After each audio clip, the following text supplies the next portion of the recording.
Yo, what is up, my beautiful people? Okay, so I don't want to start any, war or any battles or anything like that. I'm not sure if the Switch 2 conversations of late are like a joke or a meme or anything, but I have been seeing a lot of conversations around the Switch 2 and the handheld PC, gaming space and group. I'm not sure, what you guys think about it. I personally don't believe it's a handheld PC, but I will say it has been, circling the group. But one thing that is kind of unforgivable in my opinion, and one thing that really sets it behind every other handheld PC is the fact that it still only has digital triggers in the year 2025. And to me, that's just a huge miss and a huge oversight for a device that is claiming to be, this next generation and it wants to bring new serious games to the platform. And especially, I can give you an example in a game like Cyberpunk. No, for most games on the Switch, it's not a huge issue. You say, well, you don't really need analog triggers, digital triggers work. But for a huge open world driving game, something like Cyberpunk, right?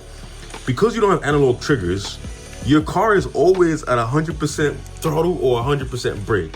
Now you may think, oh, I can still get around, it's not an issue, but in a game that's about immersion and creating an experience and atmosphere, it really is kind of like the worst way to play the game. Because if you have a fast car, you just tap in the brake and the gas, and it feels like, when someone's learning to drive and they can't really, manage the gas and the brake properly, so they're just, jerking around in the car. This is what it feels like.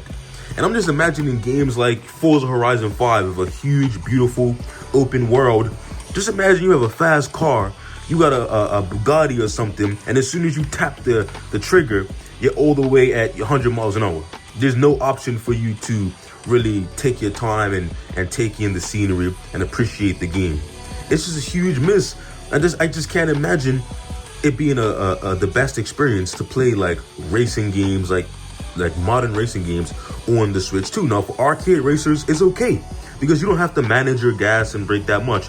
And this is coming from someone that loves playing racing games, like rally racer games. And I kind of gotten used to just, gas, brake, and working my way around the track. But for a more, open world, serious racer game, I think it's kind of the worst way to play it, because just imagine you can't even take your time. And this just breaks the immersion, because in order for me to go slow, I gotta tap the gas and brake, and it's just a jerking experience. You're always at 100. Now you could say, or maybe they can use something like the joystick to get like an analog input, but you still want the joystick to be able to look around, so it's still gonna be like a compromise.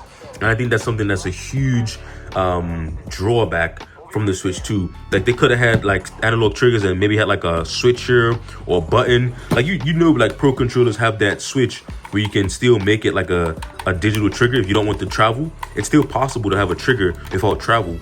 I think you should still have the option. It's 2025, bro. Am I crazy? Is analog triggers too much to ask? Like, I'm not saying that it's a good or bad device. I'm just saying that I think that in 2025, a gaming device with a controller should have analog triggers. Is that too much?